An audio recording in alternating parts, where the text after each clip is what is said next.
Bonjour les cinquièmes. Aujourd'hui, nous nous retrouvons pour finir le chapitre concernant les cellules et leur fonctionnement. Nous avons vu qu'il existait une grande diversité de cellules et nous avons vu dans la deuxième partie, la semaine dernière, quels étaient les besoins des cellules animales et des cellules végétales. Aujourd'hui, nous allons nous intéresser plus précisément aux cellules animales et nous allons voir comment ces cellules fabriquent de l'énergie dont elles ont besoin. Alors, je vous demande d'écrire dans votre cahier, après le dernier bilan, en rouge, grand 3, la fabrication de l'énergie par les cellules. Le fonctionnement des cellules végétales se verra en quatrième. Et nous, en cinquième, nous nous intéressons principalement aux cellules animales. Je vous laisse coller la feuille de l'activité numéro 3 que vous pouvez trouver dans le cahier de texte en ligne sur Pronote ou dans la pièce jointe du message que je vous mets chaque semaine. Si vous n'avez pas la possibilité d'imprimer, laissez de la place et je vous distribuerai les feuilles dès que nous nous retrouverons. Activité numéro 3. Nous allons comprendre le fonctionnement des cellules. Toute machine consomme de l'énergie pour produire du travail et les cellules vivantes n'échappent pas du tout à cette loi physique. Les besoins indispensables des cellules sont le glucose et le dioxygène. Mais comment la cellule va-t-elle utiliser cela pour pouvoir produire sa propre énergie? C'est la question à laquelle nous allons répondre aujourd'hui. Comment, à partir du glucose et du dioxygène, la cellule produit sa propre énergie? Le travail que je vais vous demander de faire, c'est d'élaborer un schéma. C'est ce schéma que je vous demande de prendre en photo et de me renvoyer via la messagerie Pronote ou directement sur mon adresse mail. Pour vous aider, nous allons analyser un graphique. Dans le premier temps, je vais donc vous montrer ce graphique, l'analyser avec vous et ensuite je vous laisserai le temps de réaliser sur votre cahier le schéma qui décrit la fabrication de l'énergie par les cellules et enfin nous noterons le bilan qui sera à prendre pour le cours suivant. Regardons ensemble ce schéma. On observe ici dans l'axe des ordonnées des quantités de gaz dissous et de glucose en unités arbitraires, c'est-à-dire qu'en fait nous n'avons pris des unités mais que nous ne mettons pas de mesure à ces unités. Sur l'axe des abscisses, nous avons le temps. Ce temps est mesuré en secondes. Nous avons trois courbes. Une courbe bleue, qui est ici, qui correspond à la courbe du dioxyde de carbone, qu'on appelle aussi le CO2. Nous avons en rouge ici une courbe qui correspond au dioxygène, que vous connaissez aussi sous le nom de O2. Et en verte, nous avons la courbe qui correspond à ce qui se passe par rapport au glucose dans les cellules à partir du moment où on va l'injecter ici. Nous avons donc à 100 secondes les cellules qui commencent à se diviser, c'est-à-dire à utiliser de l'énergie. Ce phénomène est appelé la respiration cellulaire. Qu'est-ce que l'on voit si on analyse ces différentes courbes? Regardons ensemble la première courbe, par exemple la rouge. Au début, à temps zéro, la quantité de dioxygène est assez importante, elle n'est pas loin de 30, on va dire plutôt 28.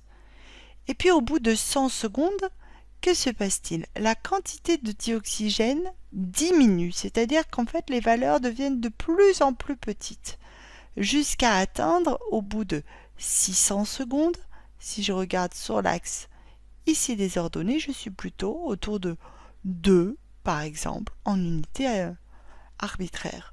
Donc ce qui est important, c'est de dire que le dioxygène a diminué.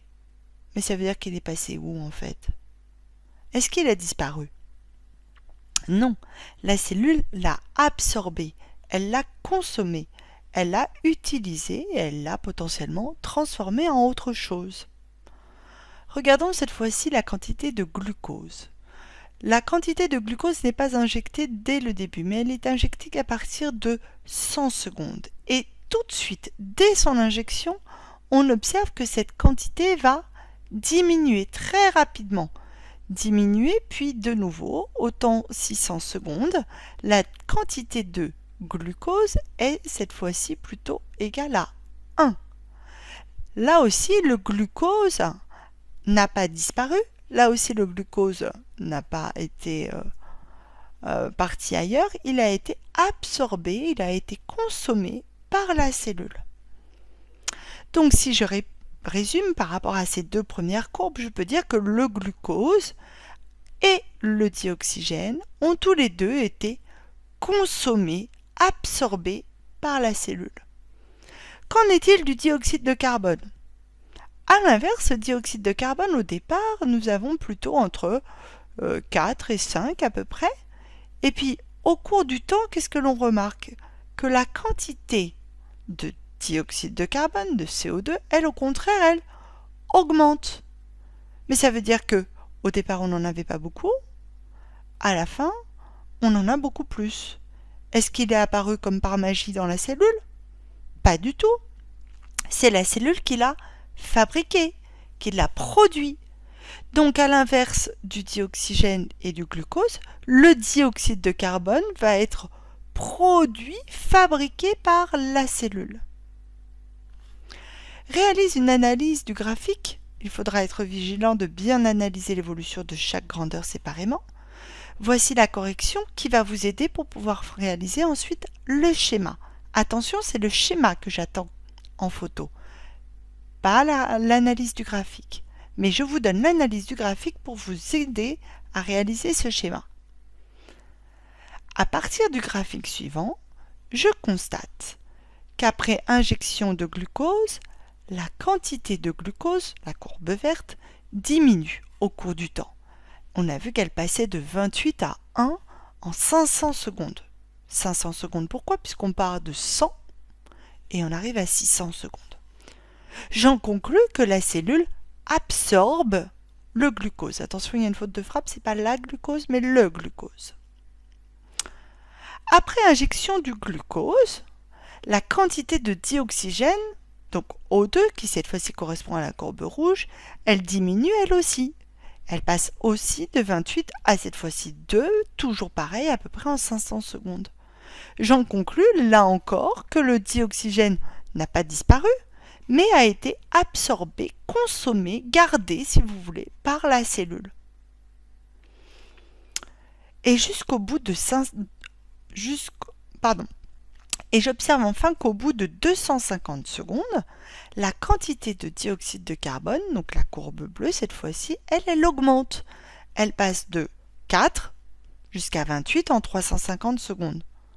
J'en conclus donc que le dioxyde de carbone n'est pas apparu comme ça par magie, mais a été produit, a été fabriqué par la cellule.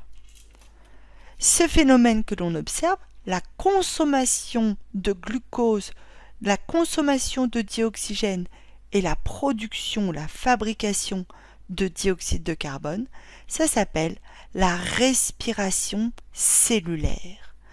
Finalement, dans votre schéma, je vous demande de montrer, d'expliquer ce fameux phénomène de respiration cellulaire.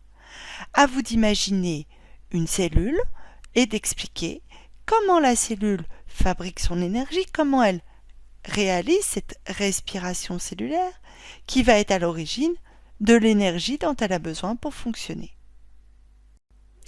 Je vous laisse quelques minutes pour réfléchir et réaliser sur votre cahier ce schéma.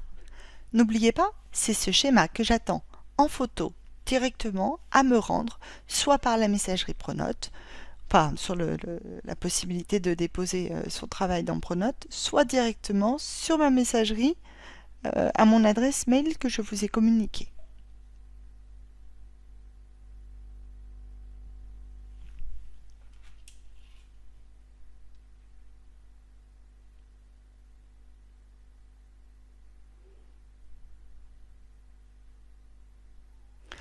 Avant de passer à la correction, je vais vous donner le bilan qui sera à prendre et à noter évidemment dans votre cahier. Bilan du grand 3. Dernier bilan de ce chapitre. La respiration cellulaire. C'est une réaction nécessitant du dioxygène, du O2 qui est un gaz, et du glucose, les besoins finalement de notre cellule. Ça produit de l'énergie qui est récupérée par les cellules. La cellule, elle va fabriquer des déchets qui sont du dioxyde de carbone, du CO2 qui est encore un gaz, mais aussi de l'eau. Ça, c'est ce que je vous apprends en plus. Finalement, qu'est-ce qui permet à la cellule de produire l'énergie dont elle a besoin? C'est glucose plus dioxygène va donner de l'eau plus du dioxyde de carbone et surtout de l'énergie. Comment pouvons-nous réaliser ce schéma? Voici un premier exemple de schéma que vous pouvez réaliser dans votre cahier. Correction. Alors, ici on a dessiné une cellule qui est ici en grise, dans lequel va rentrer des glucides, on pourrait préciser en mettant glucose par exemple, ainsi que du dioxygène. Ces deux éléments pénètrent à l'intérieur de la cellule, se réalise la respiration cellulaire, et la cellule va donc fabriquer des déchets comme du dioxyde de carbone. Vous pouvez rajouter grâce au bilan que ça produit aussi de l'eau et que ça fabrique de l'énergie qui va être utilisée pour l'activité de la cellule. Un autre schéma pour expliquer, une autre idée de schéma pour expliquer la fabrication de l'énergie par les cellules. Le voici. Alors, vous avez ici un petit schéma qui représente la fabrication de l'énergie par les cellules, la fameuse respiration cellulaire. Qu'est-ce qui va entrer en jeu? Les réactifs, c'est-à-dire le dioxygène et le glucose, toujours les deux mêmes, qu'on va appeler les réactifs, qui vont réaliser une réaction chimique et qui vont réaliser donc, de l'énergie qui va être utilisée par la cellule et des déchets, comme vous avez vu tout à l'heure, le dioxyde de carbone et de l'eau. J'espère que vous avez compris cette dernière partie du chapitre. S'il y a des choses que vous n'avez pas comprises, n'hésitez pas à me poser une question par la messagerie Pronote. Bon courage!